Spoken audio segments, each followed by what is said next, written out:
Hello दोस्तों, हमारे channel कहानी ट्यूब में आपका स्वागत है। राहुल नए किराए के कमरे में पहली रात सोने की कोशिश कर रहा था।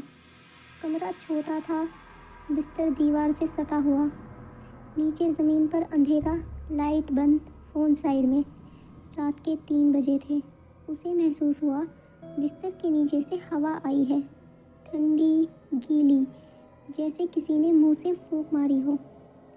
राहुल ने पैर सिकोड़ लिए।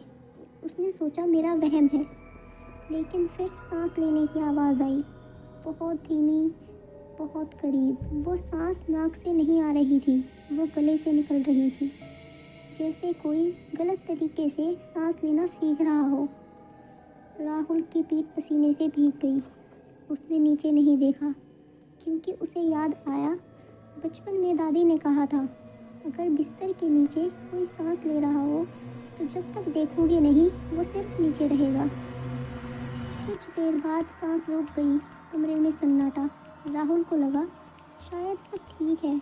तभी बिस्तर के किनारे कुछ उंगलियां, बहुत लंबी, बहुत पतली और बहुत ठंडी, धीरे धीरे बिस्तर की चादर पकड़ रही थी, जैसे चढ़ने की तैयारी हो। राहुल से रहा नहीं गया।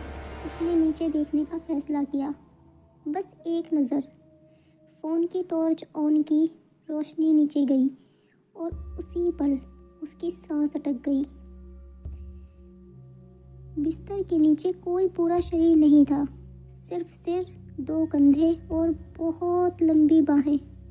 उसका चेहरा पूरी तरह उल्टा था, आंखें सिर के नीचे की तरफ और मुंह कान तक फैला हुआ। वो मुस्कुरा रहा था। उसने बात की। पहली बार उसने आवाज़ निकाली, तूने देख लिया।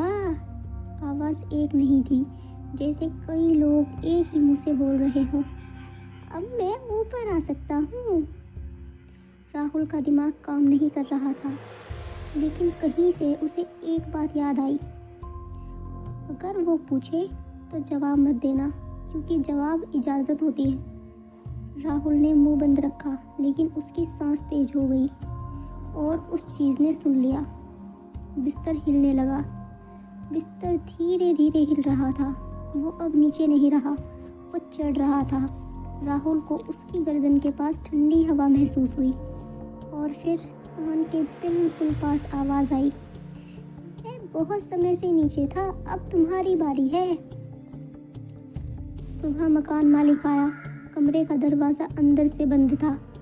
अंदर बिस्तर टूटा हुआ, चादर फटी हुई और राहुल बिस्तर के नीचे बिल्कुल सिकुड़ा हुआ, आंखें खुली, मुंह खुला, लेकिन वो सांस नहीं ले रहा था। जब पुलिस ने बिस्तर उठाया तो नीचे कोई नहीं था, सिर्फ एक बात खरोंच से लिखी थी, अब मैं ऊपर सोता हूँ।